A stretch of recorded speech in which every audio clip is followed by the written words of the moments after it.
Experience అనేది different, subject knowledge అనేది different. మీరు చేస్తున్న టైంలో ఒక అతను కన్స్ట్రక్షన్ చేసేసి తర్వాత మిమ్మల్ని అప్రోచ్ అయ్యారు, మీరు కొద్దిగా సీరియస్ అయ్యారంట వాళ్ళ మీద.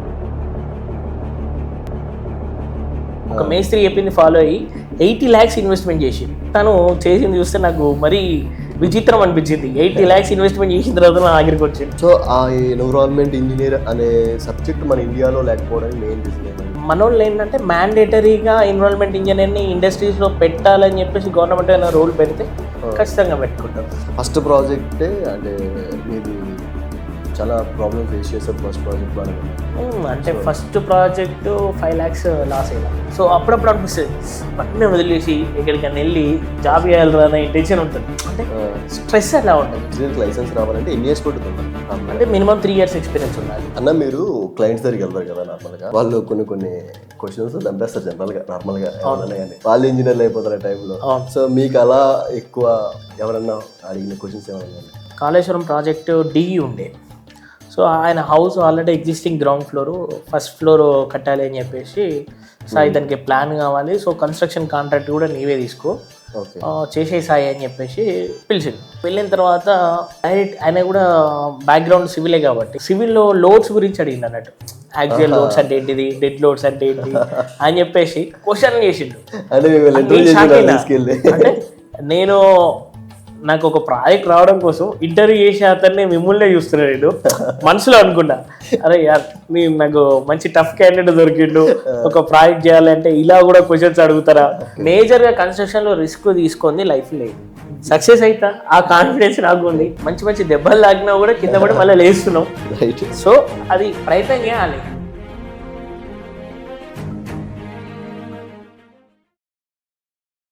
మన పాడ్కాస్ట్ సిరీస్లో డిఫరెంట్ కేటగిరీస్ సివిల్ ఇంజనీర్స్ తీసుకొస్తున్న విషయం మీ అందరికీ తెలిసిందే. అయితే ఈ గెస్ట్ ఒక స్పెషల్నే చెప్పాలి. స్ట్రక్చరల్ ఇంజనీర్స్కి ఎలాంటి ఆపర్చునిటీస్ ఉన్నాయి, సివిల్ స్టూడెంట్స్కి ఫ్యూచర్లో గ్రో అవ్వాలంటే ఎలాంటి ప్లాట్ఫామ్ క్రియేట్ చేసుకుంటే బెస్ట్, అండ్ ఎలాంటి స్కిల్ ఎన్హాన్స్ చేసుకుంటే మంచిగా ఫ్యూచర్ ఉంటుంది సివిల్లో అనే విషయాల మీద కూడా ఎక్కువ డిస్కస్ చేస్తాం. అండ్ ఒక ల్యాండ్ ప్రాపర్టీ మనం తీసుకునేటప్పుడు అండ్ తీసుకున్న తర్వాత ఎలాంటి జాగ్రత్తలు తీసుకోవాలి, లైక్ అంటే ఆ ప్రాపర్టీ బాగానే ఉందా, లిటిగేషన్లో ఉందా, లేక ఏదైనా కబ్జా అయ్యే ఛాన్సెస్ ఉంటాయా, ఇలాంటి విషయాల మీద కూడా ఎక్కువ డిస్కస్ చేసాం. అండ్ బిమ్ లాంటి టూల్స్ వరల్డ్ వైడ్గా ఎందుకు అంత బూమింగ్లో ఉన్నాయి, అండ్ సివిల్ ఇంజనీర్కి ఉండే డిమాండ్ అంటే యూఎస్లో అవుట్ ఆఫ్ కంట్రీస్లో ఉన్నంత డిమాండ్ మన ఇండియాలో ఎందుకు లేదు అనే విషయం మీద కూడా డిస్కస్ చేసాం. అండ్ కొన్ని సిచ్యువేషన్లో ఒక క్లయింట్ బిల్డర్తో ఒక డీల్ క్లోజ్ చేస్తున్న టైంలో వాళ్ళు ఎలాంటి క్వశ్చన్స్ అడుగుతారు, అంటే ఒక ప్రాజెక్ట్ స్టార్టింగ్ నుంచి ఎండింగ్ వరకు ఎలాంటి ప్రాబ్లమ్స్ ఫేస్ చేస్తారనే విషయాలు కూడా చాలా క్లియర్గా డిస్కస్ చేస్తాం. వీడియో అయితే చాలా క్రేజీగా వచ్చింది. అండ్ మన గెస్ట్ ఎవరో కాదు, శ్రేష్ఠ కన్స్ట్రక్షన్ ఫౌండర్ సాయి కృష్ణరావు అన్న. వీడియో చాలా ఇంట్రెస్టింగ్ ఉంటుంది, అండ్ వరకు చూడండి.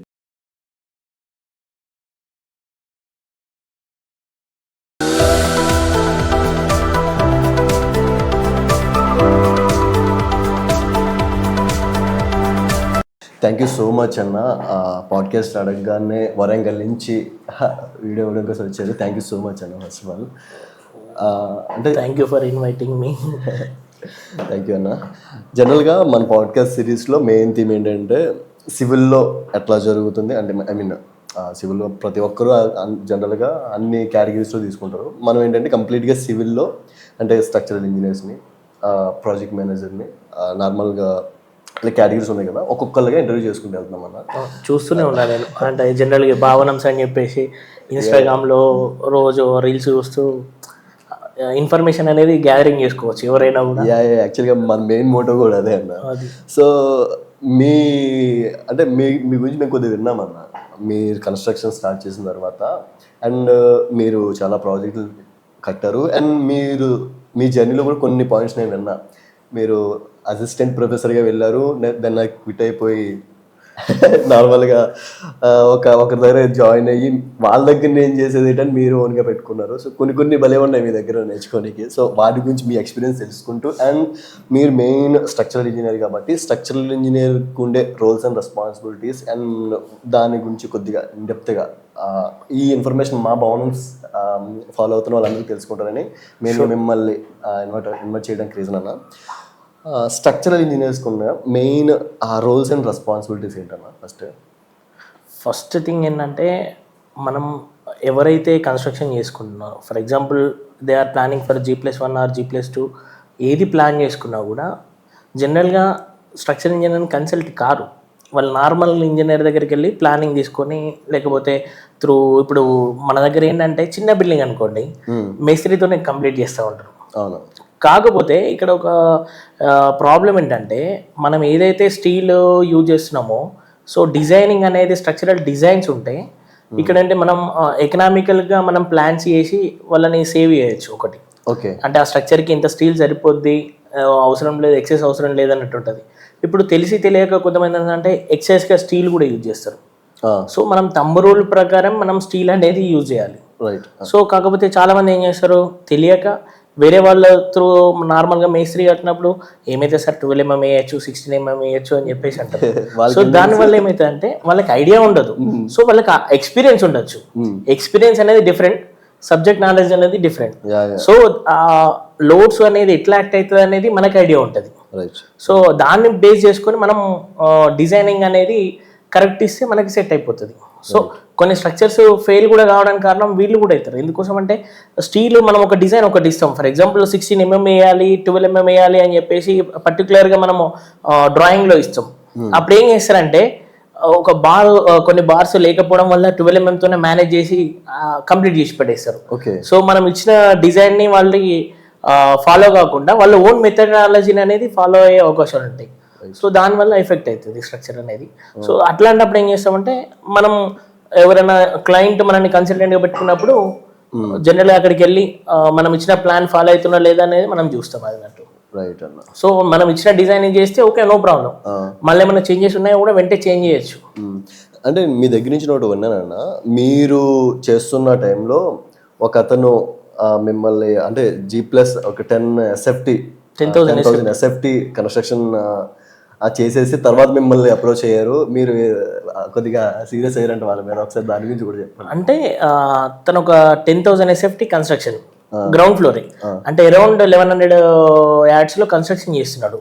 So is planning for functional అని చెప్పేసి నాకు తర్వాత చెప్పిండు అన్నట్టు. ఇంతగానం కన్స్ట్రక్షన్ చేశారు, ఎంటైర్ మొత్తం బిల్డింగ్ కంప్లీట్ అయిపోయినాక ప్లానింగ్ కోసం నా దగ్గరికి వచ్చింది. అంటే అరౌండ్ ఆ 10,000 బిల్డింగ్ కాస్ట్ అరౌండ్ 80 lakhs ఖర్చు పెట్టింది ఆల్రెడీ ఆ బిల్డింగ్. 80 lakhs అంటే అప్రాక్సిమేట్లీ స్లాబ్ వరకు ఒక 800 rupees per SFT ఖర్చు అయిపోతుంది. సో ఆ ఎక్స్పెండిచర్ 10,000 అంటే అరౌండ్ 80 lakhs. 80 lakhs ఇన్వెస్ట్మెంట్ చేసిన తర్వాత ప్లాన్ నా దగ్గరికి వచ్చింది. సో నేను జస్ట్ క్యాజువల్గా వెళ్ళిన, అదే అంటే నా లొకేషన్కి మా వరంగల్కి అది భూపాలపల్లి అని డిస్ట్రిక్ట్ హెడ్ క్వార్టర్స్. సో దానికి మనకి 100 kilometers. సో అక్కడ పర్టికులర్గా సివిల్ ఇంజనీర్స్ ఎక్కువ ఆఫీసెస్ లేకపోవడం వల్ల నార్మల్గా తన వరంగల్కి వచ్చింది అన్నట్టు. సో మొత్తం స్ట్రక్చర్ని చూస్తే కాలమ్స్, మరి కాలమ్ టు కాలమ్ ఎంత డిస్టెన్స్ ఉంది, జనరల్గా మీరు ఏం స్టీల్ యూజ్ చేసిందంటే 12 mm యూజ్ చేసినాం, విత్ కాలమ్ టు కాలమ్ 18 అన్నట్టు. సో అక్కడ ఏమవుతుంది, ఇప్పుడు స్కెల్టన్ కాబట్టి ఏదో స్లాబ్ అలా ఉంది, రేపు పొద్దున ఇంకొక స్లాబ్ దానిపైన వేస్తాం. వేసిన తర్వాత మళ్ళీ మనకు లోడ్స్ యాక్ట్ అవుతాయి. ఇది గోడలు కట్టడం కానీ, లేకపోతే రేపు ఒక దాన్ని దేని పర్పస్ యూజ్ చేస్తున్నామో డెడ్ లోడ్స్ కానీ, ఇవన్నీ లైవ్ లోడ్స్ కానీ ఇవన్నీ యాక్ట్ అవుతూ ఉంటాయి. సో యాక్ట్ అయినప్పుడు ఆ స్ట్రక్చర్ ఎక్కడ ఉంటుంది చెప్పండి. అంటే నేను ఒకటే చెప్తున్నా, ఆ ప్లాన్ నేను చేయాలంటే అక్కడికి రావాలి, ఫస్ట్ దాన్ని రిహాబిటేషన్ రెట్రోఫిట్టింగ్ అన్న చేసి ఏదైనా చేయాలి. సో దానికి టెస్ట్ అనేది చేయాలి. మాక్సిమం పాసిబిలిటీ ఉండదు. మీరు చెప్పింది చూస్తే కాలమ్ టు కాలమ్ 18 feet.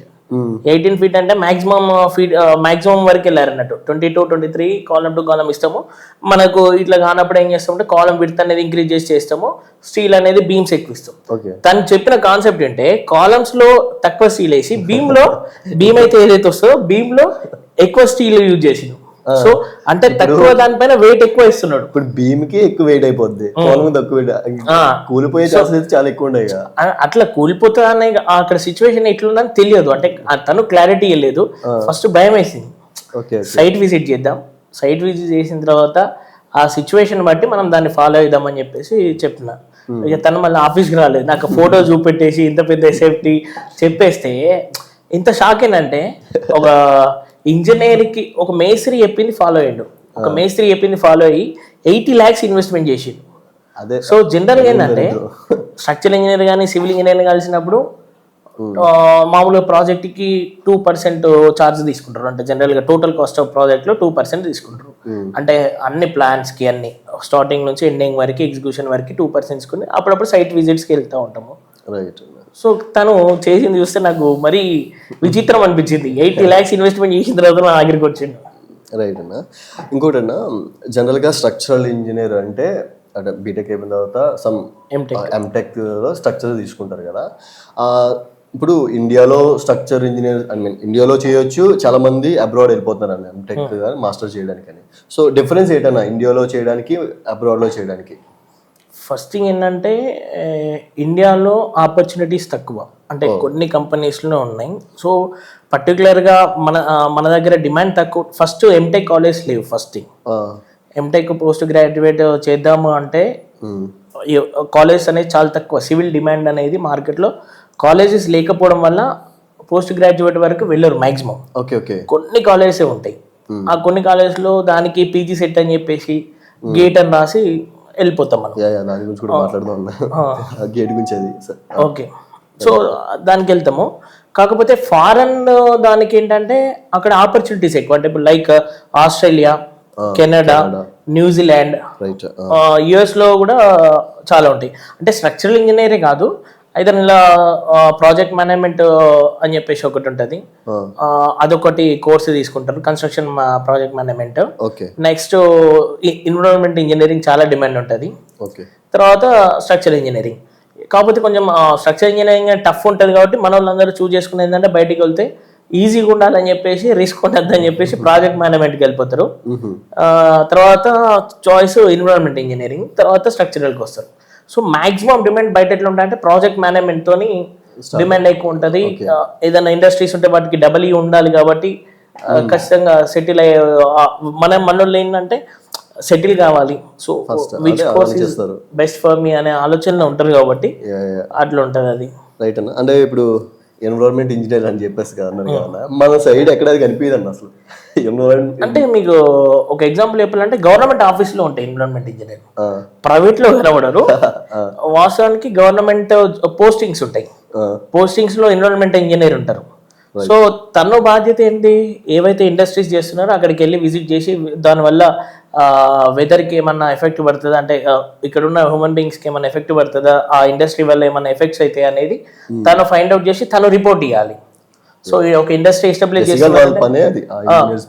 అది గవర్నమెంట్ ఆథరైజ్డ్, అంటే త్రూ ఎగ్జామ్ త్రూ మనకి గవర్నమెంట్ జాబ్స్ ఉంటాయి. సో ఆ ఎన్విరాన్మెంట్ ఇంజనీర్ అనే సబ్జెక్ట్ మన ఇండియాలో లేకపోవడానికి మెయిన్ రీజన్ ఏమై ఉండొచ్చు? ఎన్విరాన్మెంట్ ఇంజనీరింగ్ ఓన్లీ ఎన్ఐటీస్ లో మాక్సిమం ఉంది. సో అంటే మనోళ్ళు ఏంటంటే మ్యాండేటరీగా ఎన్విరాన్మెంట్ ఇంజనీర్ ని ఇండస్ట్రీస్ లో పెట్టాలని చెప్పేసి గవర్నమెంట్ ఏమైనా రూల్ పెడితే ఖచ్చితంగా పెట్టుకుంటారు. సో ఇండస్ట్రీస్ లలో ఎన్విరాన్మెంట్ ఇంజనీర్ రోల్ అనేది పర్టికులర్ గా మనం మెన్షన్ చేయట్లేదు. సో గవర్నమెంట్ లో ఉన్నది, గవర్నమెంట్ సెక్టర్ లో ఎన్విరాన్మెంట్ ఇంజనీర్ ఉన్నది. సో దానికోసం ప్రాజెక్ట్ ఏదైనా ఎవాల్యుయేషన్ ఉంటే గవర్నమెంట్ నుంచి ఎన్విరాన్మెంట్ ఇంజనీర్ వెళ్ళి చూస్తారు. రైట్ అన్న. స్ట్రక్చరల్ ఇంజనీర్స్ ఉన్న స్ట్రక్చర్స్ డిజైన్ చేసేటప్పుడు అంటే నార్మల్గా ఇప్పుడు హైరైజ్ బిల్డింగ్స్ ఉన్నాయి కదన్న, నార్మల్ బిల్డింగ్స్ వచ్చాయి. ఇప్పుడు కొన్ని ఓన్లీ ఐరన్ త్రూ కొన్ని కన్స్ట్రక్షన్ చేస్తున్నారు వితౌట్ యూజింగ్ అంటే సిమెంట్ అది ఏం యూజ్ చేయకుండా. సో దానికి దీనికి డిఫరెన్స్ ఏంటన్నా? ఎలాంటి స్ట్రక్చర్స్ ఉంటాయి? ఐ మీన్ అంటే కాంక్రీట్ తోని వెళ్ళేదానికి వచ్చేసరికి మనకి ఇట్లా వస్తుంది. సో స్టీల్ తోని వెళ్ళడానికి డిఫరెంట్ ఉంటుంది. సో ఇప్పుడు మనకి ఏంటంటే ఈ సిమెంట్ కాంక్రీట్ స్టీల్ ను కాంబినేషన్ చేసుకుంటే ఆర్సీసీ డిజైన్స్ త్రూ వెళ్ళాలి. సో మనకి ఏంటంటే ఫస్ట్ థింగ్ ఏంటంటే ఎక్కడైతే స్ట్రక్చర్ ఉంటుందో, ఏదైతే స్ట్రక్చర్ మనం డిజైన్ చేయాలనుకుంటాం, ఫస్ట్ థింగ్ ఏంటంటే సాయిల్ టెస్ట్ చేయాలి. First thing major thing. ఎందుకోసం అంటే we are planning for apartment. For example apartment కి ప్లాన్ చేస్తున్నాం, 5 floors 6 floors వస్తాయి. ఇంకా హైరైజ్ బిల్డింగ్ 10 floors అనుకోండి. సో ఆ సాయిల్ అనేది బేరింగ్ చేస్తుందా చేయదా ఈ స్ట్రక్చర్. సో దానికి ఎస్బిఆర్ టెస్ట్ చేస్తారు, సాయిల్ బేరింగ్ కెపాసిటీ అని చెప్పేసి ఎస్బిసి టెస్ట్ ఉంటుంది. ఆ టెస్ట్ చేసిన తర్వాత ఆ ఏదైతే కొన్ని సాయిల్స్ లూజ్ సాయిల్స్ కూడా ఉంటాయి. సో ఈ సాయిల్ అనేది టెస్ట్ చేసిన తర్వాత ఇక్కడ ఎలిజిబుల్, ఓకే ఈ ఇన్ని ఫ్లోర్స్ వరకు ఎలిజిబుల్ అన్నప్పుడు మనం డిజైన్కి వెళ్ళిపోతాం. ఓకే. సో అప్పుడు మనము ఎన్ని ఫ్లోర్స్ వెళ్తున్నాం, అందులో మెయిన్ కాన్సెప్ట్ ఏంటిది, అంటే దేని పర్పస్లో యూజ్ చేస్తున్నాం. రైట్. సో ఇప్పుడు ఫర్ ఎగ్జాంపుల్ ఫంక్షన్ హాల్స్ అయితేనేమో లోడ్స్ ఎక్కువ యాక్ట్ అవుతాయి, అంటే జనాలు ఎక్కువ తిరుగుతూ ఉంటారు. సో మాల్స్, షాపింగ్ మాల్స్ కి ఒకలాగా, అలాంటప్పుడు ఏం చేయాలి, ఫౌండేషన్ అనేది స్ట్రాంగ్ చేయాలి. ఓకే. సో ఫౌండేషన్ స్ట్రాంగ్ చేసుకుంటే మనం పర్ఫెక్ట్గా ఉంటుంది. రైట్ అన్న. అంటే జనరల్గా ఒక సివిల్లో బాగా బూమింగ్లో ఉన్న కోర్స్ అంటే ఏంటని చెప్తారండి? Course nothing but software like అట్లా బీమ్ అంటే బిఏఎం అని చెప్పేసి ఉంటుంది, బీమ్ సాఫ్ట్వేర్, రివిట్ సాఫ్ట్వేర్లు ఇప్పుడు మార్కెట్లో ట్రెండ్. అంటే మనకి ఎక్కువ శాలరీ రావాలి, ఎక్కువ వర్క్ కావాలి, తొందరగా కంప్లీట్ చేసుకోవాలంటే బిఏఎం సాఫ్ట్వేర్ మస్ట్. కాకపోతే మనకు డ్రాబ్యాక్ ఏంటంటే ఇక్కడ కొంచెం ట్రైనర్స్ సరిగ్గా లేకపోవడం వల్ల మనకి దానివల్ల మనకి కాలేజీలలో కూడా ఏమవుతుందంటే వెన్ వీఆర్ ఇన్ గ్రాడ్యుయేషన్ లేకపోతే మాస్టర్స్లో ఉన్నప్పుడు ఒక ఆటో క్యాడ్ ఒకటి ఉంటుంది మనకి, స్టాట్ ప్రో అనేది ఒకటి వస్తుంది. సో స్టాట్ ప్రో త్రూ కూడా మనము స్ట్రక్చరల్ డిజైన్ చేస్తాము. సో ఇవన్నీ ఏంటంటే లేటెస్ట్ మనకి ఏంటంటే బిఏఎం అనేది ఈజీగా ఉంటుంది, 3D వ్యూలో మనము స్ట్రక్చర్ ఎలా వస్తుంది అనేది చూపించచ్చు. ఆటో క్యాడ్లో 2D వ్యూ ఉంటుంది, 3D వ్యూ ఉంటుంది. సో మనము స్టాట్ ప్రో అనేది ఓన్లీ ఫర్ స్ట్రక్చర్ డిజైన్ చేయడం కోసం చూస్తాం. కానీ మనకి బిఏఎంలో మంచి 3D వ్యూతోని స్ట్రక్చర్ ఎలా ఉంటుంది ఏంటంటే మొత్తం ఫుల్ ఫ్లెజ్ దానిలో ఇంక్లూడ్ అయి ఉంటుంది. కాబట్టి బిఏఎం అనేది చాలా బాగా ప్రజెంట్ ట్రెండ్. అంటే ఎవరైతే సివిల్ ఇంజనీర్స్ ఎవరు మంచి ఎర్నీ చేసుకోవాలి, మంచి జాబ్ రావాలి అనుకుంటే బిఏఎంఐ కోర్స్ అనేది మస్ట్ అన్నట్టు. సో అంటే నేను కన్స్ట్రక్షన్ ఫీల్డ్లో తిరగను, నేను ఏసీలో ఉండాలి, వర్క్ చేసుకోవాలి, ఆఫీస్ వర్క్లో ఉండాలన్న కాన్సెప్ట్ ఉన్నప్పుడు బిఏఎం కోర్స్ అనేది మస్ట్. నెక్స్ట్ ఇంకేమైనా రివిట్ కానీ బిఏఎం కోర్స్ కానీ చాలా ఇంపార్టెంట్. సో అన్న నాకు కొన్ని డౌట్స్ ఉన్నాయన్న. అంటే మీరు ఫేస్ చేశారు కాబట్టి నేను దాని మీద కొన్ని క్వశ్చన్స్ రెడీ చేసుకున్నాను. ఇప్పుడు చాలా మంది ఇందాక మనం మాట్లాడుకున్నాం కదన్నా, అంటే చాలా మంది మాస్టర్ చేద్దామని ఫారెన్ అట్లా వెళ్ళిపోతున్నారు, యూఎస్ అట్లా, కెనడా లైక్ అట్లా. కొంతమంది అన్న సివిల్ స్టూడెంట్సే బయటకు వెళ్ళిపోయి అక్కడ శాలరీస్ ఎక్కువ ఉన్నాయని ఐటీ సైడ్ వెళ్ళిపోతున్నారు. సో మా తర్వాత ఏమవుతుందంటే అక్కడ ఐటీ డ్రాప్ అవడంతో అక్కడ మళ్ళీ కన్స్ట్రక్షన్ ఫీల్డ్ అంటే ప్రతి కంట్రీలో అది బాగా బూమింగ్ అవుతుంది, బట్ అది వేరే. చాలా మంది అట్లా స్విచ్ అయిపోతున్నారన్న, ఎందుకని అంటారన్న అలా? ఫస్ట్ థింగ్ ఏంటంటే అక్కడ యూఎస్కి వెళ్ళగానే ఫస్ట్ ఏంటంటే కోర్స్ చేంజ్ చేసుకోవాలి. ఐటీ మాత్రమే బూమింగ్ ఉంది, సివిల్ లేదన్న కాన్సెప్ట్లోకి వెళ్ళిపోతారు. ఎందుకోసం అంటే సివిల్ అనేది చాలా తక్కువ మంది ఉండడం వల్ల ఆ మార్కెట్ మనకు తొందరగా తెలియదు. ఐటీ సెక్టర్కి వచ్చేసరికి ఈసీ వాళ్ళైనా సిఎస్సి వాళ్ళైనా ఎవరైనా కూడా ఐటీ సెక్టర్కి వెళ్ళిపోతారు. కాబట్టి వాళ్ళ హ్యూజ్ స్ట్రెంత్ ఉంటుంది, సర్కిల్ కూడా హ్యూజ్ ఉంటుంది. కాబట్టి మనకి ఏమవుతుంది, ఒక అపోహ ఉంటుంది, సివిల్ డిమాండ్ ఉండదు, సో ఐటీకి వెళ్ళాలనే కాన్సెప్ట్లోకి వెళ్ళిపోతాం. సో మైండ్ ట్రైనింగ్ అనే సాఫ్ట్వేర్ సైడ్ వెళ్ళాలనే ఆలోచనలకు వస్తుంది. అదే మనం సివిల్లో ఉండాలి. నేను ఇప్పుడు ఫర్ ఎగ్జాంపుల్ నేనే ఉన్నా సివిల్ బ్యాక్గ్రౌండ్తోని సైట్ ఇంజనీర్కి వెళ్ళినా. సో సైట్ ఇంజనీర్ జాబ్ చేసిన తర్వాత అసిస్టెంట్ ప్రొఫెసర్కి వెళ్ళినా. సో అసిస్టెంట్ ప్రొఫెసర్ వెళ్ళిన తర్వాత అసలు మనమే ఏందో కన్స్ట్రక్షన్ చేయొద్దు. దాని గురించి పర్టికులర్ మీ గురించి దాని గురించి మాట్లాడదాం నాగా మాట్లాడదాం. ఓకే ఓకే సరే. ఇప్పుడు మన వాళ్ళు ఏం చేస్తారు, ఐటీ డిమాండ్ నుంచి ఐటీ అని చెప్పేసి అటు వెళ్ళిపోతారు, ఐటీ డిమాండ్ ఉందని చెప్పేసి. కానీ ఇక్కడికి వచ్చేసరికి మన ఇప్పుడు for example Dubai, Saudi Arabia లేకపోతే మనకు ఈ ఏరియాలో ఏంటంటే సివిల్కి మంచి డిమాండ్ ఉంటుంది. అంటే డైరెక్ట్ ఎంప్లాయ్మెంట్కి మన వాళ్ళు ఏం చేస్తారు, విజిట్ వీసా మీద వెళ్తారు. విజిట్ వీసాతోని దుబాయ్కి వెళ్ళిపోయి 1 month ఖతర్ కానీ ఇవన్నీ 1 month 2 months వీసా తీసుకొని అక్కడ లోకల్లో టెస్ట్ ఉంటుంది, ఎలిజిబుల్ టెస్ట్ వాళ్ళది, మన దుబాయ్ వాళ్ళది. ఆ టెస్ట్ క్వాలిఫై అయినాం అనుకోండి 100% మనకి ఆపర్చునిటీస్ ఉంటాయి అన్నట్టు. You are eligible for doing job. ఇప్పుడు యూఎస్లో అయింది అనుకోండి, ఎఫ్ఈ ఉంటుంది, ఫండమెంటల్ ఇంజనీరింగ్ అని చెప్పేసి టెస్ట్ ఉంటుంది. సో ఫండమెంటల్ ఇంజనీరింగ్ అనేది ఎవరైతే గ్రాడ్యుయేట్స్ అయిపోయినాయో, పోస్ట్ గ్రాడ్యుయేట్స్ అయిపోయినాయో ఎఫ్ఈకి క్లియర్ చేసుకుంటే, సో వాళ్ళ పర్సంటేజ్ మంచి మనం స్కోరింగ్ చేసుకుంటే 100% మనకి ఎంప్లాయ్మెంట్ అనేది క్రియేట్ అయిపోతుంది. So we are eligible for job. అంటే ఇప్పుడు మన దగ్గర గేట్ అట్లనో అక్కడ ఇక్కడ మన దగ్గర గేట్ అంటే పోస్ట్ గ్రాడ్యుయేషన్ కోసం. అవును. సో వాళ్ళు ఏంటంటే మేజర్ గా మనకి స్కిల్స్ ఉన్నాయి, so is eligible for job అన్నట్టు వాళ్ళ కాన్సెప్ట్. రైట్ అన్న. అంటే జనరల్గా మన దగ్గర అంటే స్టడీ మాస్టర్స్ అయిపోయిన తర్వాత త్రూ ప్లేస్మెంట్స్ రావచ్చు, లేదంటే అవి రాసుకుంటే ఈజీగా జాబ్ వచ్చేసే విధంగా ఉంటుంది. ఉంటుంది. రైట్ అన్న, ఇప్పుడు వరకు మొత్తం కొన్ని ఇన్ఫర్మేషన్ తెలుసుకున్నా, మీ గురించి తెలుసుకోవాలనుకుంటున్నా. ఇప్పుడు ఎట్లా మీ జర్నీ ఎలా స్టార్ట్ అయిందన్న, ఒక సివిల్ ఇంజనీర్ నుంచి అసిస్టెంట్ ప్రొఫెసర్గా అండ్ ఏమంటారు కన్స్ట్రక్షన్లో ఒకరి దగ్గర వర్క్ చేసే విధంగా మళ్ళీ ఇప్పుడు మీరు ఓన్గా కంపెనీ పెట్టుకునే వరకు ఒక్కసారి అంటే ఫస్ట్ గ్రాడ్యుయేషన్ అయిపోగానే ఏం చేసిన అంటే హైదరాబాద్కి జాబ్ కోసం స్టార్ట్ అయినా. 2-3 కంపెనీస్ తిరిగినా. సో ఏంటంటే ప్లేస్మెంట్స్ లేవు, అంటే జాబ్స్ లేవు అన్న కాన్సెప్ట్లు ఉండే. లేదు ఇంటిమేషన్ ఇస్తాము, జస్ట్ మీ CV ఇవ్వండి అని చెప్పేసి అనేది. తర్వాత త్రూ నా circle, through relative circle, through ఊర్జిత ప్రాజెక్ట్స్ ప్రైవేట్ లిమిటెడ్ అని గండిపేటలో 123 విల్లాస్ కడుతున్నారు. సో దాని PM ఇంటర్వ్యూకి తీసుకున్నారు అన్నట్టు.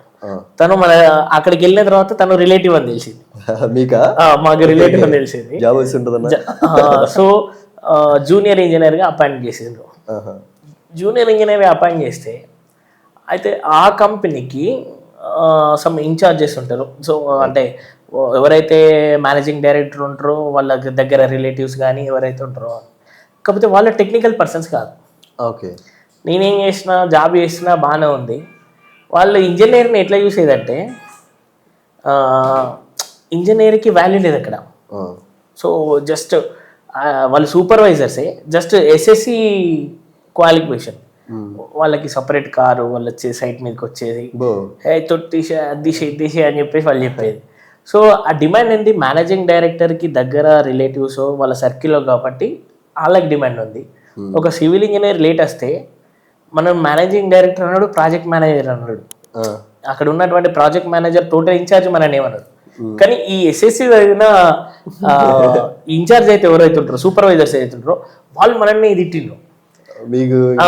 నేను గ్రాడ్యుయేషన్ చేసుకొని వీళ్ళ దగ్గరకు వచ్చి జాబ్ చేసుకుంటా, నీతో ఎందుకు తిట్టవాడని చెప్పేసి కొంచెం వర్క్ నేర్చుకోవాలని చెప్పేసి 1 year కష్టమో నష్టమో అని చెప్పేసి అన్నీ నేర్చుకున్నాం.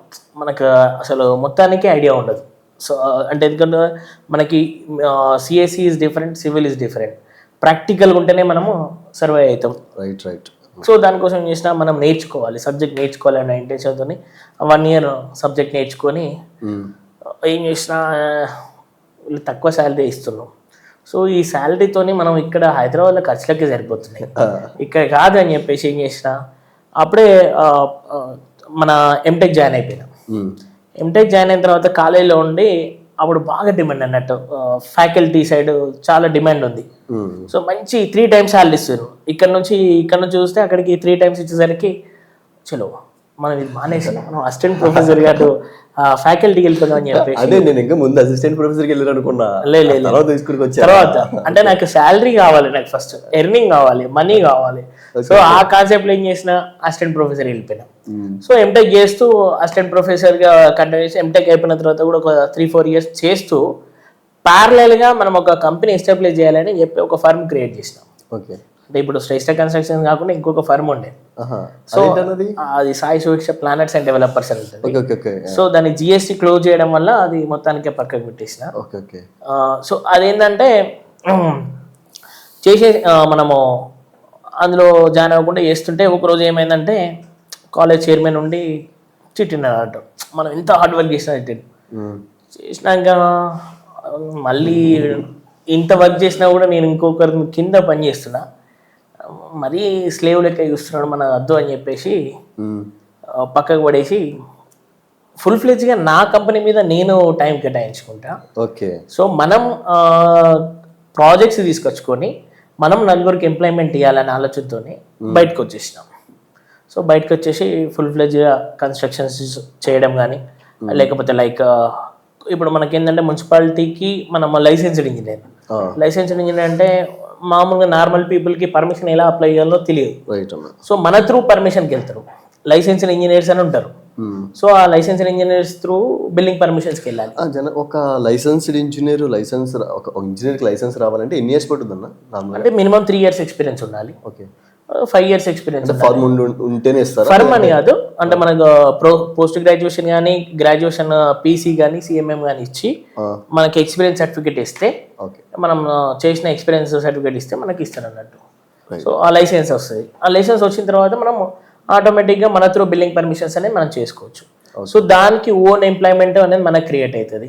సో మనం అప్లై చేసినందుకు ప్లాన్ చేస్తాము అంటే billing permission rules is different. ఆ రూల్స్ ప్రకారం సెట్ బ్యాక్స్ పెట్టి మనం ప్లాన్ రెడీ చేస్తాం. ఆ ప్లాన్ రెడీ చేసేసి మొత్తం ఫార్మ్ మొత్తం కంప్లీట్ చేస్తాం అన్నట్టు ఆ ప్రాసెస్ అంతా. సో ఆ ప్రాసెస్ చేసినాక సమ్ ఫీ తీసుకుంటాం. ఇది బెస్ట్ కదా. సో నేను బయట ఎవరి దగ్గర వర్క్ చేసి చేయడం కన్నా సో మనది మనం క్రియేట్ చేసుకోవాలి మార్కెట్ అనే ఇంటెన్షన్తో ఇటు వచ్చేసి. జనరల్గా మీరు బయటకు వచ్చేసింది కంపెనీ స్టార్ట్ చేసిన తర్వాత ఎన్ని స్టార్ట్ చేశారన్న మీ కన్స్ట్రక్షన్లో ఎన్ని జరిగాయి?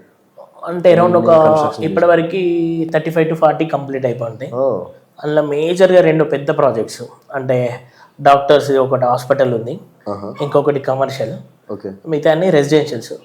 సో మనం ఏంటంటే మార్కెట్లో నడిపిస్తున్నాం ఒక 6 years నుంచి 7 years నుంచి కంటిన్యూషన్ నడిపిస్తున్నాం. అంటే ఫుల్ ఫ్లెడ్జ్గా అన్నట్టు 7 years నుంచి ఫుల్ ఫ్లెడ్జ్గా చేస్తున్నాం. అంతకుముందు 2 years ప్యారలల్గా వేసేది. లాస్ట్ 6 years నుంచి అయితే ఇక పర్ఫెక్ట్ చేస్తున్నాం. ఎందుకోసం అంటే మనము చేయాలి అని ఇక్కడ కూడా డిఫరెంట్ క్లయింట్ రాకుతూ ఉంటారు. యాక్చువల్ నేను ఒకటి విన్నాను మీ దగ్గర ఫస్ట్ ప్రాజెక్టే అంటే మీది చాలా ప్రాబ్లమ్ ఫేస్ చేశారు ఫస్ట్ ప్రాజెక్ట్లో అని విన్నాను. అంటే ఫస్ట్ ప్రాజెక్ట్ 5 lakhs లాస్ అయినా. అదే జనరల్గా ఎవరన్నా సరే కన్స్ట్రక్షన్ ఫీల్డ్లో డబ్బులు తెచ్చుకున్నాను అంటే ఇక్కడ లాస్ అయ్యారు. కన్స్ట్రక్షన్లో లాస్ అవ్వడం అంటే కాంట్రాక్ట్ సిస్టమ్ ఉంటుంది, కన్సల్టేషన్ సిస్టమ్ ఉంటుంది, కాంట్రాక్ట్ సిస్టమ్ ఉంటుంది. నేనేం చేసిన అంటే కన్సల్టేషన్ అయితే నాకు తక్కువ అమౌంట్ వస్తున్నాయి, కాంట్రాక్ట్ అయితే 10% మిగులుతుంది, కన్సల్టేషన్ అయితే 2% మిగులుతుంది అన్న కాన్సెప్ట్ ఉన్నా. నేనేం చేసిన clients both are government employees. So వాళ్ళకి టైం లేదు. సో నేనే మొత్తం కంప్లీట్ చేసిస్తా ఫ్రమ్ ప్లానింగ్తో పాటు ఫుల్ ఫ్లెడ్జ్గా కంప్లీట్ చేస్తా, లాక్ వేసి ఇస్తా అని చెప్పేసి ప్రాజెక్ట్ తీసుకున్నాం. తీసుకున్న తర్వాత ఏమైందంటే మనం వాళ్ళ ఎస్ఎఫ్టీ కోడ్ చేస్తాం, ఎస్ఎఫ్టీకి ఇంత కాస్ట్ అని చెప్పేసి కోడ్ చేస్తాం. ఇంత కాస్ట్ కోడ్ చేసినప్పుడు ఏమైందంటే నేను పర్టికులర్ మెటీరియల్ విషయంలో వాళ్ళకి కరెక్ట్గా మెన్షన్ చేయలేదు, అంటే ఇంత ప్రైస్ ఇస్తా అని. సో నార్మల్గా ఎస్టిమేషన్ కాస్టింగ్ అనేది ఉంటుంది. ఒక ప్రాజెక్ట్ కావాలంటే ఫుల్ ఫ్లెడ్జ్గా ఏ మెటీరియల్ ఎంత అవుతుంది అనేది ఎస్టిమేషన్ చేసిస్తాం. సో దాని రేంజ్ కూడా పక్కన రాయకపోవడం అనేది నేను చేసిన మిస్టేక్. సో దానికి నాకు ఇదే మెటీరియల్ కావాలి, ఇంట్లో కాస్ట్ ఎక్కువది కావాలని చూజ్ చేసుకున్నాడు. అట్లా చూజ్ చేసుకోవడం వల్ల అరౌండ్ మొత్తం ప్రాజెక్ట్లో 5 lakhs లాస్ అయినా. సో నా కాన్సెప్ట్ ఏంటిది, మధ్యలో వదిలేస్తే పేరు రాదు. అది కష్టమైనా నష్టమైనా ఏదైనా చేసి ప్రాజెక్ట్ చేయాలనే ఇంటెన్షన్తో ఫుల్ ఫ్లెడ్జ్గా కంప్లీట్ చేయాలని చెప్పేసి చేసేసారా.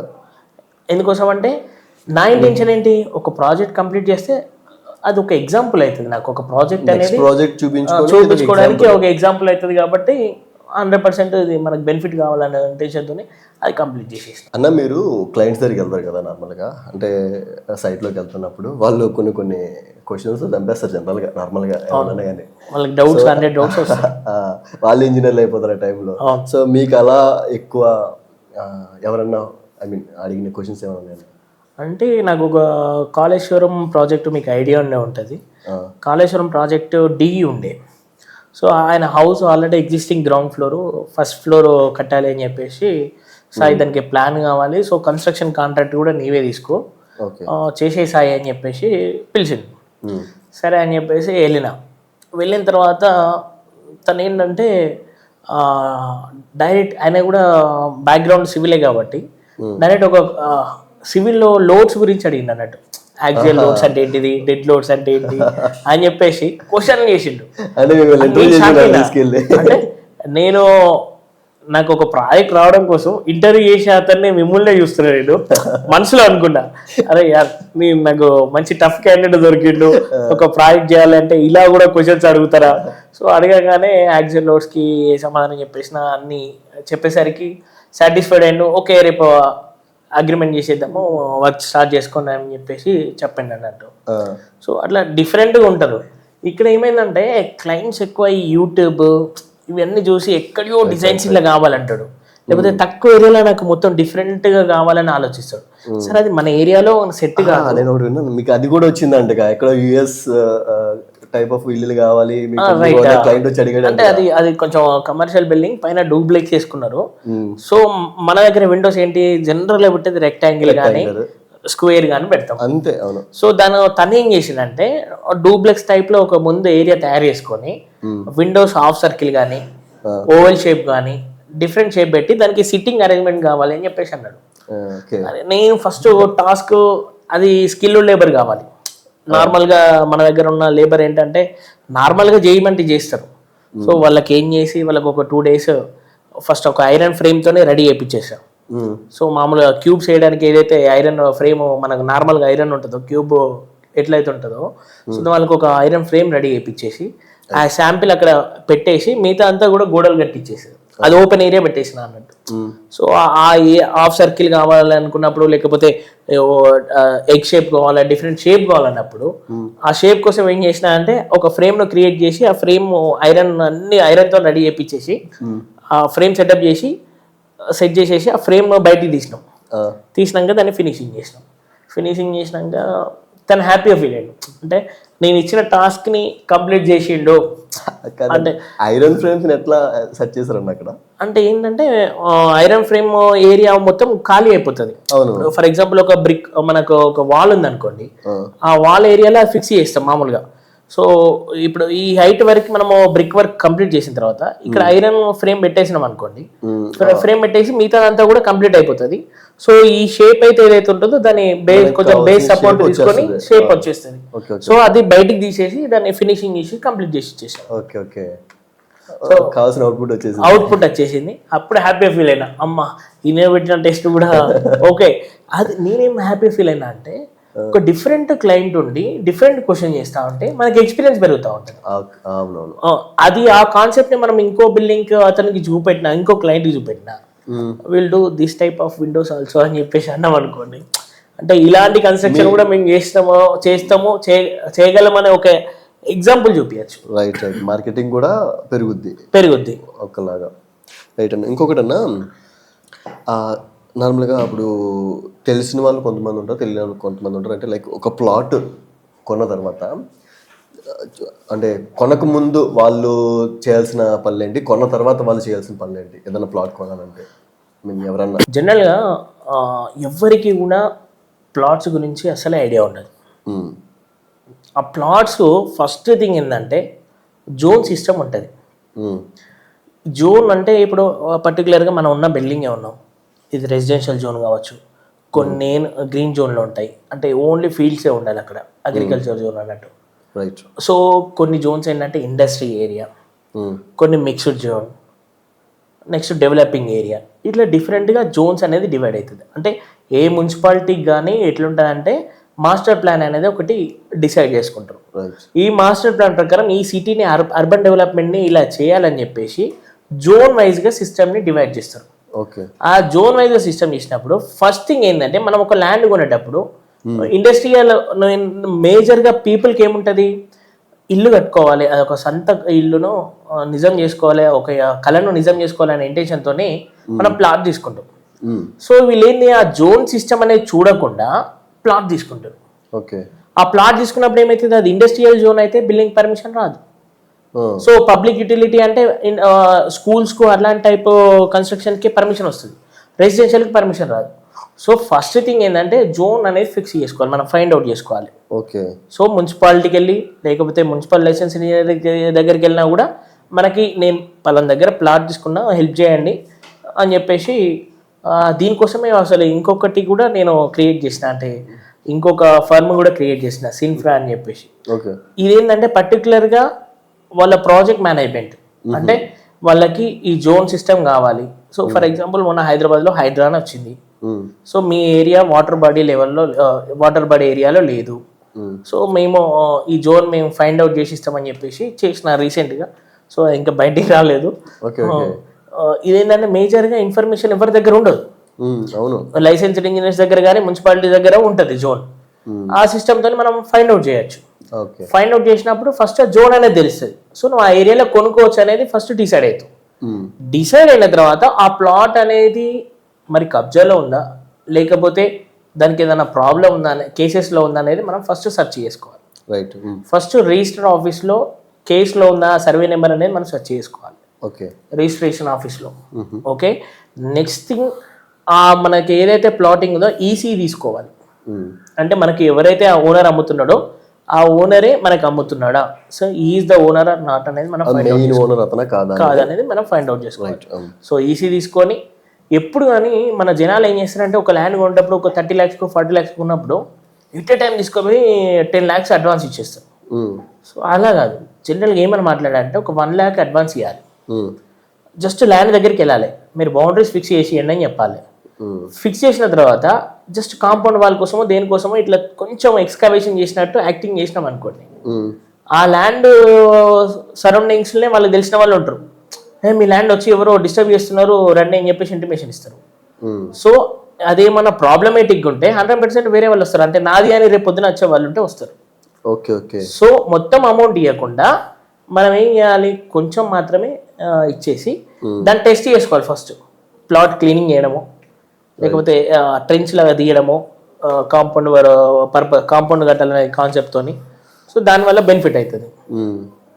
ఒకవేళ సరే మన వాళ్ళు ఏం చేస్తారంటే ప్లాట్ తీసుకుంటాను, అంత ఫైన్ బాగానే ఉంది, ప్లాట్ బ్రహ్మాండంగా నేను తీసుకున్నా, ఒక 50 లక్షలు పెట్టాను అనుకుంటారు.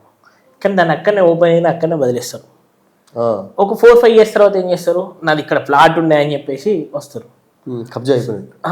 అదేమవుతుంది, నా పర్సనల్గా ఓన్గా జరిగిన ఎక్స్పీరియన్స్ అంటే పక్కన వాళ్ళు వెంచర్ వేసిండు, పక్కన ల్యాండ్ అంతా కూడా వెంచర్ వేసిండు. ఓకే, వాడు ఏం చేసిండు, ఈ ప్లాట్ని అందులో ఆక్యుపై చేసుకున్నాడు.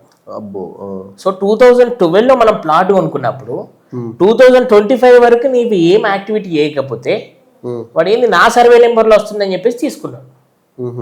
సో ఇప్పుడు అమ్మినవాడు చనిపోయాడు. ఇప్పుడు వాళ్ళ పరిస్థితి ఏంది, దాన్ని ఫైండ్ అవుట్ చేసుకోవాలంటే చాలా రిస్క్ అవుతుంది. సో నా సజెషన్ ఏంటంటే మనం ఒక ప్లాట్ తీసుకోగానే ఫస్ట్ ఒక కాంపౌండ్ వాల్ చేసుకోవాలి, పర్మిషన్ తీసుకోవాలి, building permission, next current meter తీసుకోవాలి, ఎలక్ట్రిసిటీ.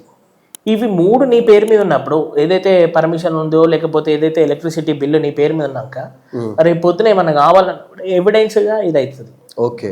సో మనకేమైతే ఆ ప్రాపర్టీ నాది, నేను ఇన్ని ఇయర్స్ నుంచి నేను ప్రాపర్టీ ట్యాక్స్ కడుతున్నా అని చెప్పేసి ఉంటుంది, నేను ఇన్ని నుంచి ఎలక్ట్రిసిటీ బిల్లు కడుతున్నా అని చెప్పేసి ఉంటుంది.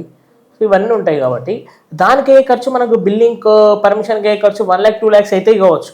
50 lakhs పెట్టి ప్లాట్ కొన్నప్పుడు దాన్ని మనము మంచి లాక్ చేసుకోవాలి, దాన్ని కాపాడుకోవాలనే ఇంటెన్షన్ ఉంటాయి. 1-2 lakhs పెద్ద సమస్య కాదు కదా జనాలకి. కాకపోతే మన వాళ్ళు ఏం చేస్తారంటే ప్లాట్ కొనే వరకు కష్టపడి కొంటాం కానీ అక్కడ వదిలేస్తాం. సో ఆ మిస్టేక్స్ అనేవి మేజర్గా చేయొద్దు. ఆ ప్లాట్ని క్లీన్ చేసుకోవాలి, చుట్టూ కాంపౌండ్ వాళ్ళు పెట్టుకోవాలి, పర్మిషన్ తీసుకొచ్చుకోవాలి. ఈవెన్ దో కాంపౌండ్ వాళ్ళు కట్టాలన్నా కూడా పర్మిషన్ కావాలి.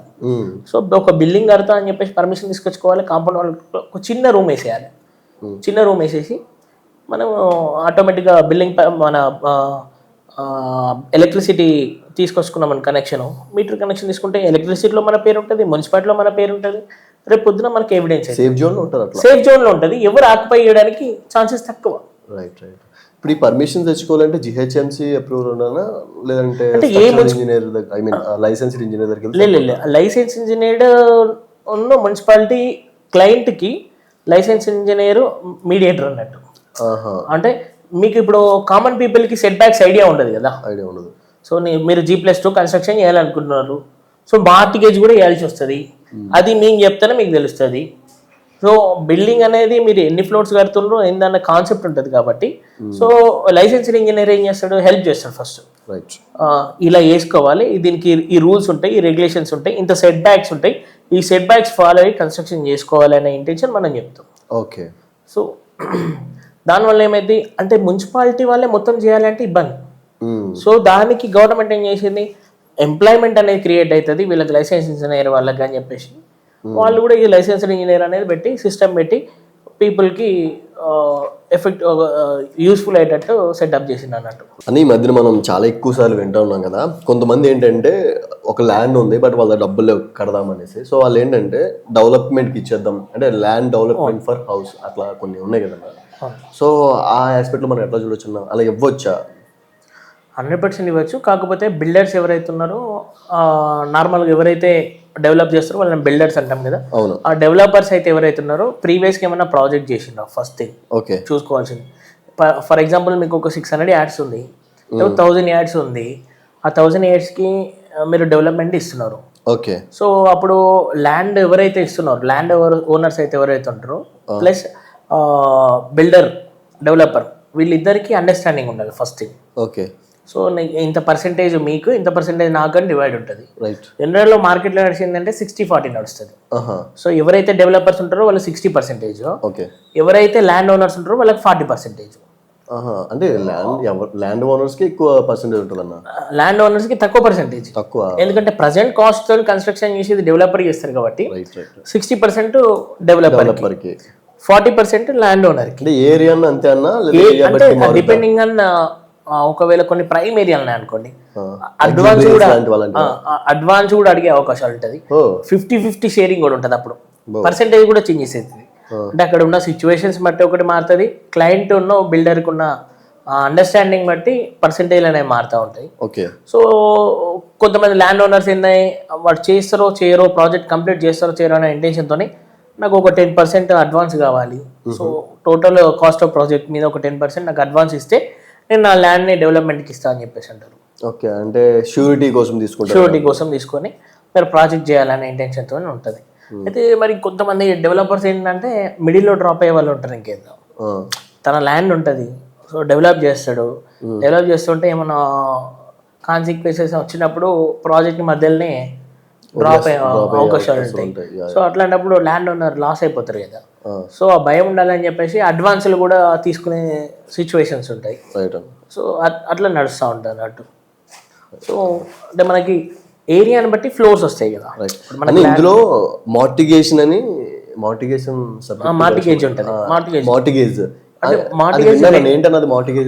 మార్టిగేజ్ రెండు రకాలు ఉంటుంది. ఒకటి లోన్ మార్టిగేజ్ ఇస్ డిఫరెంట్, ఈ కన్స్ట్రక్షన్ మార్టిగేజ్ ఇస్ డిఫరెంట్. ఈ కన్స్ట్రక్షన్ మార్టిగేజ్ ఏంటంటే మనము ఇప్పుడు ఫర్ ఎగ్జాంపుల్ అపార్ట్మెంట్ కడుతున్నాం. సో చుట్టూ ఒక ఆంబులెన్స్ పోయేంత మనకి సెట్ బ్యాక్స్ అనేది పెట్టాలి. సో మినిమం అంటే అది హై బిల్డింగ్ రేజ్ అయ్యే కొద్దీ మనకి ఆటోమేటిక్గా సెట్ బ్యాక్స్ అనేది చేంజ్ అవుతూ ఉంటుంది. ల్యాండ్ ఏరియాని బట్టి చేంజ్ అవుతుంది, ప్లస్ రోడ్డు మనకు ఫ్రంటేజ్ రోడ్డుని బట్టి కూడా ఉంటుంది. సో దాంట్లో మార్టిగేజ్ గవర్నమెంట్కి మున్సిపాలిటీకి చేస్తాం మనం మార్టిగేజ్.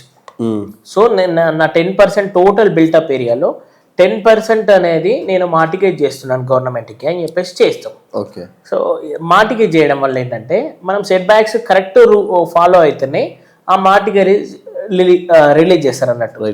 మార్టిగేజ్ రిలీజ్ కావాలంటే మన బిల్డింగ్ సెట్ బ్యాక్స్ అనేది పర్ఫెక్ట్గా ఉండాలి.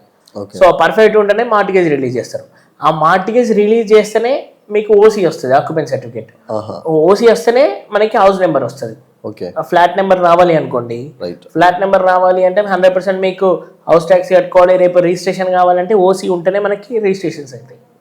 సో దానికోసం ఏంటంటే ఫస్ట్ సెట్ బ్యాక్స్ ఎవరు ఫాలో కారు కాబట్టి ఆ సెట్ బ్యాక్స్ అనేది మినిమం మెయింటైన్ చేయాలనే ఇంటెన్షన్తో మార్టిగేజ్ సిస్టమ్ అనేది పెట్టిండారు. ఇప్పుడు మార్టిగేజ్ సిస్టమ్ అది మీరు అన్నారు కదా గవర్నమెంట్ అండర్ లో ఉంటుందని.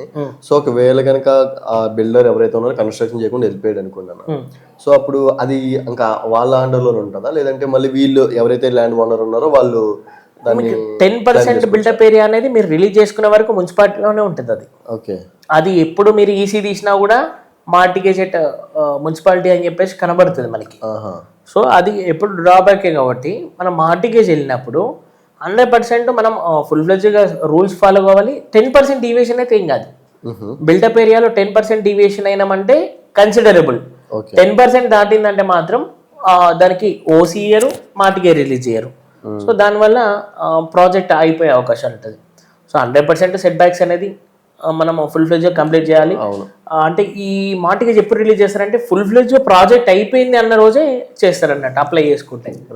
అప్పటి వరకు ఫుల్ ఫ్లెడ్జ్ అంటే లెఫ్ట్ ప్రొవిజన్ కానీ స్టెప్స్ ప్రొవిజన్ కానీ యాజ్ పర్ రూల్స్ ఏదైతే మనము ప్లాన్ ఇస్తామో పర్మిషన్ అప్పుడు సేమ్ యాజ్ టీజ్ సెటప్ చేసినామా లేదనే చూసిన తర్వాతనే ఫుల్ ఫ్లెడ్జ్గా అన్ని కలర్స్ అయిపోయి గేట్ అన్ని ఈవెన్ గేట్ కూడా పెట్టేసి అన్ని పార్కింగ్ అన్ని ప్రొవిజన్ ఇచ్చిన తర్వాతనే మనకి మార్టిగేజ్ అనేది రిలీజ్ చేస్తారు. ఓకే. అప్పటి వరకు రిలీజ్ చేయరు. అది మార్టిగేజ్ సిస్టమ్. ఎందుకోసం అంటే జనాలకి భయం ఉండాలి. సెట్ బ్యాక్స్ ఫాలో కావాలనే ఇంటెన్షన్తో బిల్డర్లకి వీళ్ళందరికీ సెట్ బ్యాక్ కావాలి, 100% సెట్ బ్యాక్స్ మెయింటైన్ చేయాలి, రూల్స్ బ్రేక్ చేయదనే ఇంటెన్షన్తో మార్టిగేజ్ సిస్టమ్ పెట్టింది అన్నట్టు. తర్వాత ఇప్పుడు లేఅవుట్స్ అని కూడా ఉంది కదా అన్న. అవును. సో దాని గురించి కూడా ఒకసారి చెప్పండి అన్న. అంటే లేఅవుట్స్ అంటే ఎకర్స్ పెరిగినా కొద్దీ ఒక రూల్ ఉంటుంది అన్నట్టు. ఫర్ ఎగ్జాంపుల్ డెవలప్మెంట్ కూడా సేమ్ 60-40. ఇప్పుడు ఫర్ ఎగ్జాంపుల్ దానికి కూడా అంతేనా? అంతే, అంటే 60-40 తీసుకుంటారు. ఓకే. ఇప్పుడు ఫర్ ఎగ్జాంపుల్ మీరు 10 acres తీసుకున్నారు అనుకోండి, అందులో మనకు రోడ్స్ ఇవన్నీ తీసేయడం వల్ల వచ్చే ఏరియాలో 60% డెవలపర్కి, 40% ల్యాండ్ ఓనర్కి. సో అదొకటి. కాకపోతే దానికి రూల్స్ డిఫరెంట్గా ఉంటాయి. సో అప్ టు 10 acres ఏంటంటే మనకు ఒక 9% ఏమో మన పార్క్కి ఇచ్చేసేయాలి. ఓకే. ఓకే, అందులో 15% మార్టిగేజ్ చేసుకుంటాయి గవర్నమెంట్. అంటే ఫర్ ఎగ్జాంపుల్ మీకు ఆ 10 acres లో ఒక 100 plots వచ్చినాయి, 100 plots లో 15 plots గవర్నమెంట్ మార్టిగేజ్ చేసుకుంటుంది. ఎందుకోసం?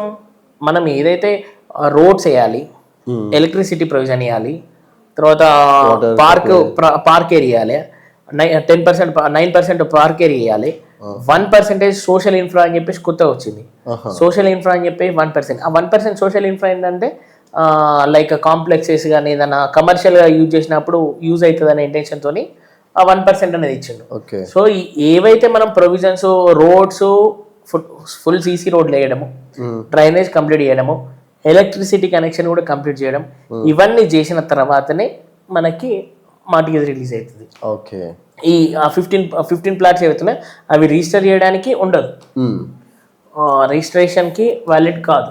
ఓకే. ఆ 15 plots పెండింగ్ పెట్టుకొని మనం ఎప్పుడైతే లేఅవుట్ కంప్లీట్ అయిపోయిందని చెప్పేసి చూపెడతామో అప్పుడు వాళ్ళు రిలీజ్ చేస్తారు. కమిషనర్ లెవెల్లో వచ్చి చెక్ చేస్తారు. అబ్బా, రూల్స్ బ్రేక్ అయ్యాయిందనే ఇంటెన్షన్ అన్నీ ఉంటాయండి అందులో. అంతా ఉంటుంది. అపార్ట్మెంట్ కూడా అబౌట్ 10 acres అయితే సేమేనా?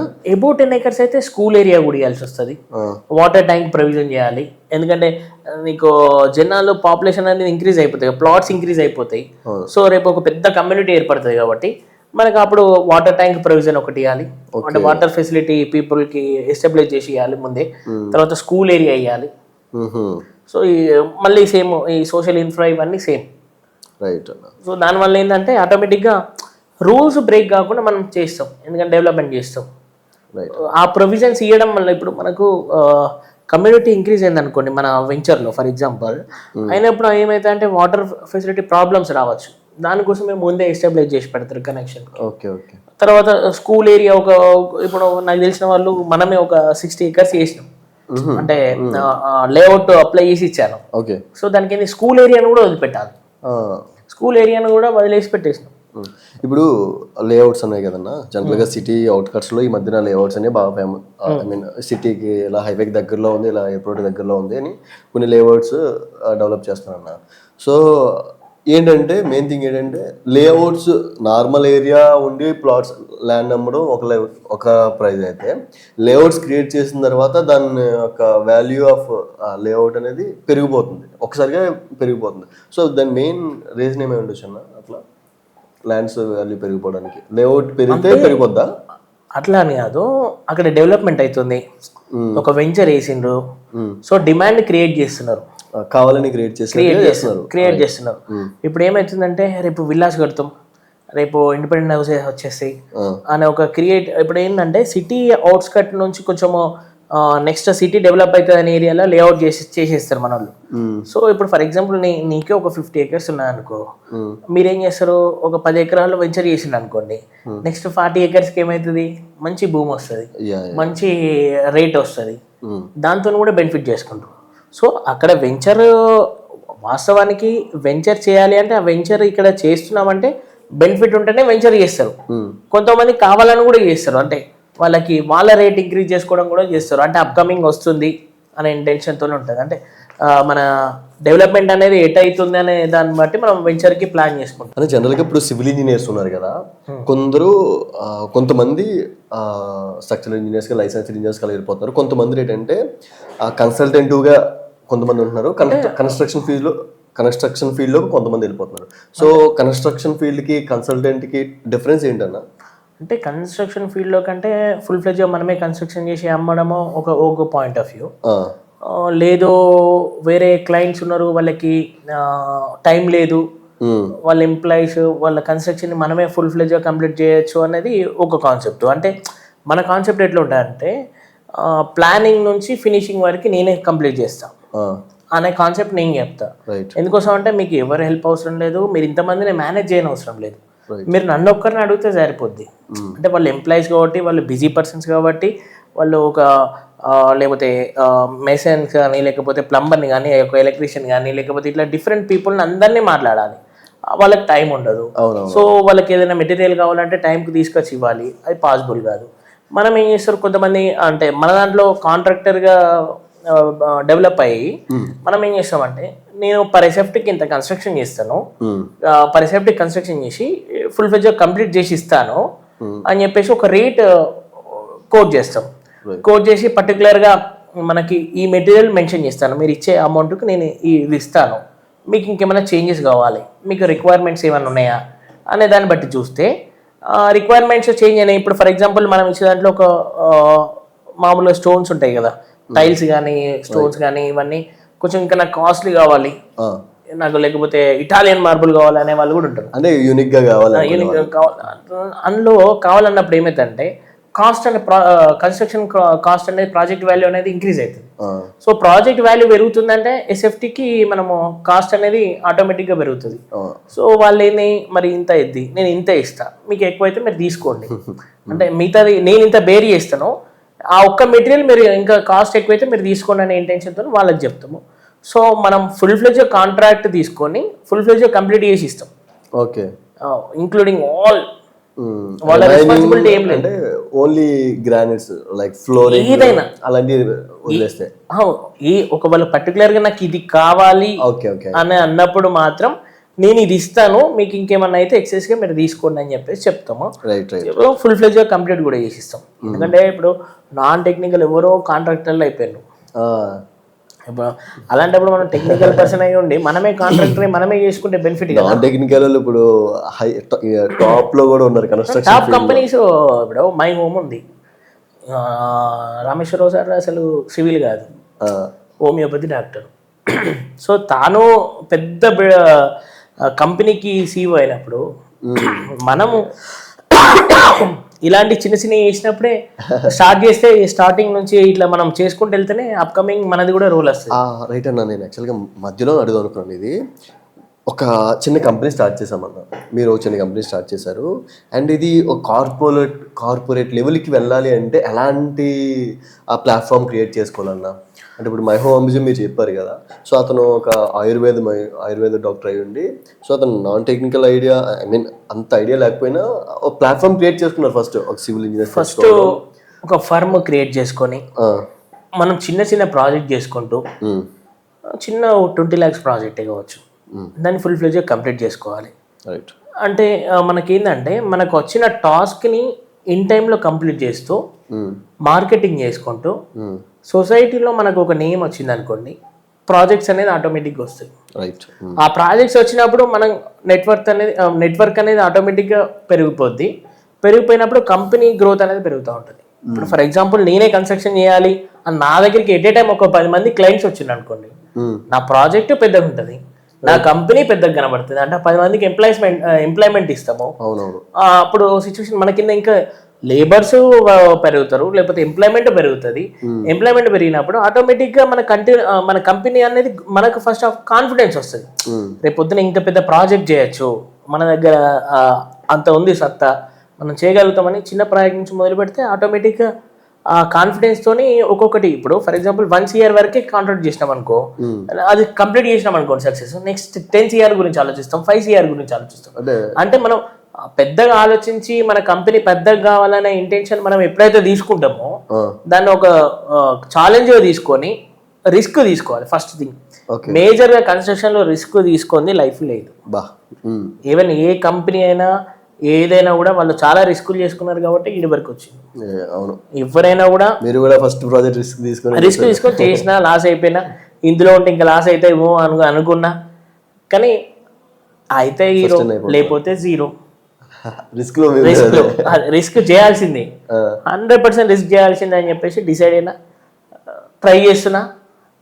ఇంకా మనకు 30 years ఉంది ఇండస్ట్రీ, 30 years కంప్లీట్ అయిపోయింది. ఇంకా 30 years ఉన్నది అంటే అంటే మనం యంగ్ లో ఉన్నాం కాబట్టి ఇష్యూ లేదు. అంటే మనం చేయగలుగుతాం, నా కంపెనీ పెద్ద తీసుకెళ్ళగలుగుతా అనేది మనం చేసుకోవాలి. ఫస్ట్ థింగ్ మార్కెటింగ్ అనేది ఉండాలి. ప్రజెంట్ మార్కెటింగ్ అనేది చాలా ఇంపార్టెంట్. క్వాలిటీ మెయింటైన్ చేయాలి, క్లయింట్కి రెస్పాండ్ కావాలి, రైట్, ఆన్ టైం, ఇవన్నీ ఎప్పటికప్పుడే కావాలి. క్లయింట్ హ్యాపీగా ఫీల్ అయితే ఇన్ఫర్మేషన్ అనేది ఈజీగా పక్కన వానికి ఈజీగా వెళ్ళిపోతుంది. ఎప్పుడైతే క్లయింట్ అన్హ్యాపీ ఉంటాడో 100% నెగిటివ్ అనేది వస్తుంది. సో ఆ నెగిటివ్ క్రియేట్ చేయకుండా పాజిటివ్ మైండ్ను క్రియేట్ చేసేసి క్లయింట్ని సాటిస్ఫై చేసి ప్రాజెక్ట్ ఇన్ టైంలో ఇచ్చేసి మంచి లుక్ తీసుకొచ్చినాం అనుకోండి ప్రాజెక్ట్కి, 100%లో మార్కెట్లో మన పేరు అనేది వచ్చేస్తుంది. పేరు వచ్చినప్పుడు ప్రాజెక్ట్స్ వస్తాయి, ప్రాజెక్ట్ వచ్చినప్పుడు మన కంపెనీ పెరుగుతూ వెళ్ళిపోతుంది, ఆటోమేటిక్గా నడుస్తూ ఉంటుంది. మనకు కూడా కాన్ఫిడెన్స్ వస్తూ ఉంటుంది ఫస్ట్ థింగ్. ఇప్పుడు కాన్ఫిడెన్స్ లేని ఏం ప్రాజెక్ట్ చేయలేం. ఇప్పుడు ఒక ₹1 కోటి ప్రాజెక్ట్ చేయాలంటే అజో ఆ ప్రాజెక్ట్ చేస్తే పైసలు మన మీద ఏమైనా పడతాయేమో, మనకు కోట్ చేసిన దాంట్లో ప్రాజెక్ట్ కోట్ చేసిన దాంట్లో కంప్లీట్ అవుతుందో కాదో అనే డైలమాలో అనుకోండి, ఆ ప్రాజెక్ట్ అసలు మనం చేయలేం కదా. సరే మనం అది చేయాలి అంటే మనం ఫస్ట్ రిస్క్ తీసుకోవాలి, ఎస్టిమేషన్ వేసుకుంటాం, క్యాలిక్యులేట్ చేసుకుంటాం. అప్పుడప్పుడు మార్కెట్లో ఫ్లక్చువేషన్స్ వల్ల తేడా వస్తుంది. అయినా భరిస్తామనే ఇంటెన్షన్ ఉన్నప్పుడే ఫుల్ ఫ్లెడ్జ్గా దిగిపోవాలి. రైట్, నేను డైరీ చేశాను, ప్రయత్నం చేస్తున్నా, గాడ్ విల్ డిసైడ్. సక్సెస్ఫుల్ గా ఒక పార్టీ నడుస్తుంది, చేస్తున్నా, ప్రాజెక్ట్ చేస్తున్నా, గాడ్ విల్ డిసైడ్. మన పొజిషన్ ఎట్లా అవుతుంది, ఎటున్నది ఏంటనేది తెలిసిపోతుంది. సో నా బ్యాక్గ్రౌండ్ 0 నుంచి వచ్చినా కూడా ఇప్పుడు సర్టెన్ మెయింటైన్ చేస్తున్నా అంటే ఆ ఫౌండేషన్ అంతా నేను క్రియేట్ చేసుకున్నట్టే కదా. సో నా దగ్గర వర్క్ చేసిన వాళ్ళు మంచి మంచి ఎంఎన్సీలే ఇస్తున్నారు, వాళ్ళకి ఎక్స్పీరియన్స్ సర్టిఫికేట్ ఇస్తే వాళ్ళు మంచి మంచిగా చేస్తున్నారు, ప్రాబ్లం లేదు. వాళ్ళకి లైఫ్ ఇచ్చిన వాడిని అయితే ఇప్పుడు ఇక్కడికి వచ్చేటప్పుడు కూడా జస్ట్ ఒక సూపర్వైజర్ చేసాను. అంటే ఈవెన్ దో సైట్ ఇంజనీర్గా చేసి మనకి ఎక్స్పీరియన్స్ లెటర్ ఇచ్చిన తర్వాత జూనియర్ ఇంజనీర్ చేసి పంపించిన తర్వాత మనకి సూపర్విజనే మేజర్గా ఇచ్చిన రోల్. ఈరోజు మంచి పొజిషన్లో మంచి కంపెనీ జాబ్ వచ్చిందని చెప్పేసి 10 LP వచ్చిందన్న అని చెప్పేసి చెప్పిండు. నైస్ సార్, నేను ఇచ్చిన ఛాన్స్ను experience chance little bit knowledge gain చేసుకున్నాను. అంటే మనకి మొత్తం కన్స్ట్రక్షన్ సంబంధించిందంతా కూడా నేర్చుకున్నాడు, బయటకు వెళ్ళిపోయాడు, ఎంప్లాయ్మెంట్ ఇచ్చినట్టయితే. సో ఇక్కడ నా సాటిస్ఫాక్షన్ ఏంటంటే ఎంప్లాయ్మెంట్ క్రియేట్ అవుతుంది, చాలా మంది వర్కర్స్ కి మనం ఫుడ్ ఇస్తున్నాం అన్నట్టు, అంటే వాళ్ళకి లైఫ్ ఇస్తున్నాం, మన త్రూ వాళ్ళు బెనిఫిట్ అవుతున్నారు. సో ఒక ఎంప్లాయ్మెంట్ అనేది క్రియేట్ అవుతుంది. అంటే సొసైటీకి ప్రతి వ్యక్తి చేయాల్సింది ఇదే. అంటే తను ఎంప్లాయీగా ఉండడం కాదు, తను బిజినెస్ మ్యాన్ ఉండడమా, తన ఎంప్లాయ్మెంట్స్ ఇచ్చేలా ఉండడము, ఎంప్లాయ్మెంట్ ఇచ్చేలా క్రియేట్ కావడం ఇంపార్టెంట్. సో ఆ ప్రాసెస్ ని నేను ట్రై చేస్తున్నా, సక్సెస్ అవుతా ఆ కాన్ఫిడెన్స్ నాకు ఉంది. అంటే ఆల్మోస్ట్ మంచి మంచి దెబ్బలు లాగినా కూడా కింద పడి మళ్ళీ లేస్తున్నాం. సో అది ప్రయత్నం చేయాలి. సో అప్పుడప్పుడు అనిపిస్తుంది అన్నీ వదిలేసి ఎక్కడికైనా వెళ్ళి జాబ్ చేయాలి అనే ఇంటెన్షన్ ఉంటుంది. అంటే స్ట్రెస్ అట్లా ఉంటుంది. ఇప్పుడు ఎట్ ఏ టైం ఒక 4-5 ప్రాజెక్టులు నడుస్తున్నాయి అనుకోండి, ఆ క్లయింట్ ఫోన్ చేస్తాడు, ఈ క్లయింట్ ఫోన్ చేస్తాడు, ఇందులో వేరే కన్సల్టేషన్ వర్క్స్ ఉంటాయి.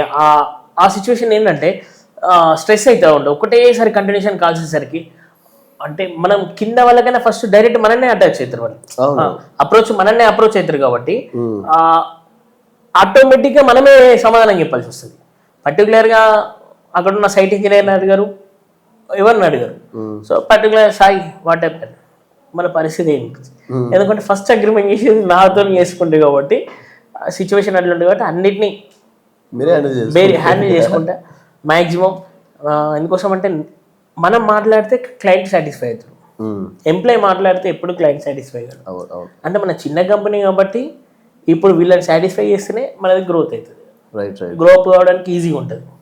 అదే మనం మనం మాట్లాడతాడు అని వదిలేస్తే ప్రాబ్లం అవుతుంది.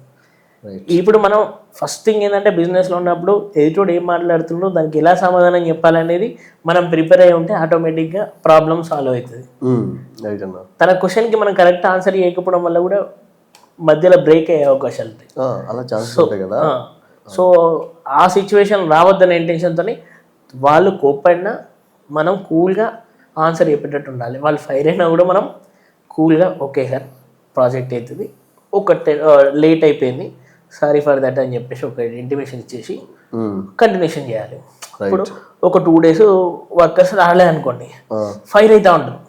సాయి వాట్ హ్యాపెన్, ప్రాజెక్ట్ మధ్యలో అయిపోయింది అంటే పాపం సిచ్యువేషన్ బాగాలేదు సార్ వాళ్ళది, ఏదో వాళ్ళ రిలేటివ్ చనిపోయిండు, మెయిన్ పర్సన్ లేకపోవడం వల్ల టీం రాలేదు అంటే అర్థం చేసుకుంటారు. దానికి మనం చెప్పేది సిచ్యువేషన్ బట్టి వాళ్ళు అర్థం చేసుకుంటారు. Right right. ఏ లేదు సార్ వస్తారు సార్ 2 days తర్వాత వస్తారు సార్ అని పెట్టేసినాం అనుకోండి, అది వేరే ఉంటుంది. అంటే మనం దాన్ని ఇష్యూను కరెక్ట్ సొల్యూషన్ అనేది క్రియేట్ చేస్తే ఇష్యూ ఉండదు. రైట్ అన్న. సో అంటే మన ప్రయత్నం మీద మనం చేస్తున్నాం, అందరినీ ఇన్స్పిరేషన్ తీసుకొని మంచి మంచి కన్స్ట్రక్షన్ కంపెనీస్ని దాంతో మనం ట్రై చేద్దాం, పోయేదేముంది. సో ఆ ఇంటెన్షన్తోనే మనం ముందుకు వెళ్ళిపోతున్నాం. రైట్ అన్న. కన్ఫర్మ్గా మీ యొక్క జర్నీ ఇప్పటిదాకా విన్నాను, మీరు ఫేస్ చేసిన ప్రాబ్లమ్స్ కానీ అండ్ అప్కమింగ్ సివిల్ ఇంజనీర్స్ కూడా మీరు కొన్ని మంచి టిప్స్ ఇచ్చారు. లైక్ ఏ సాఫ్ట్వేర్స్ బూమింగ్ ఉన్నాయి, like and what is the best course అంటే వాళ్ళ లైఫ్ చేంజ్ చేసుకోవడానికి అండ్ ఆపర్చునిటీస్ కూడా ఎట్లా ఉన్నాయో చెప్పారు. థ్యాంక్ యూ సో మచ్ అన్న. అండ్ ఇంత దూరం మా దగ్గరికి వచ్చి ఇచ్చినందుకు థ్యాంక్ యూ సో మచ్ అన్న. థ్యాంక్ యూ, మీకే థ్యాంక్ యూ చెప్పాలి. ఎందుకోసం అంటే నేను కొంచెం జనాలకి పరిచయం అవుతున్నాను కాబట్టి, అంటే వాళ్ళకి ఎట్లుంటుందంటే కొత్తగా స్టార్ట్ చేసే వాళ్ళు కూడా మన లెక్కనే ఇంకో బ్రదర్ కూడా స్టార్ట్ చేస్తున్నాడు, స్టార్ట్ చేసిండు. సో మనం కూడా చేయొచ్చు, త్రూ ప్రాజెక్ట్స్ వెళ్ళొచ్చు అనే కాన్సెప్ట్ వస్తాయి. కాబట్టి థ్యాంక్ యూ సో మచ్. ఎందుకోసం అంటే ఇట్లాంటి ఆపర్చునిటీ ఎవరికి రాదు. ఎందుకోసం మనం వచ్చినాం, కొంచెం మార్కెట్లో తెలుస్తాం, దానివల్ల నేను కూడా బెనిఫిట్ పొందుతున్నా. పలానా సాయి అని చెప్పేసి తెలుస్తాయి కదా. కంపల్సరీగా మీ సక్సెస్కి మా ప్రాబ్లమ్స్ కూడా కమిట్ అవుతుందేమో అని అనుకుంటున్నా. Thank you so much.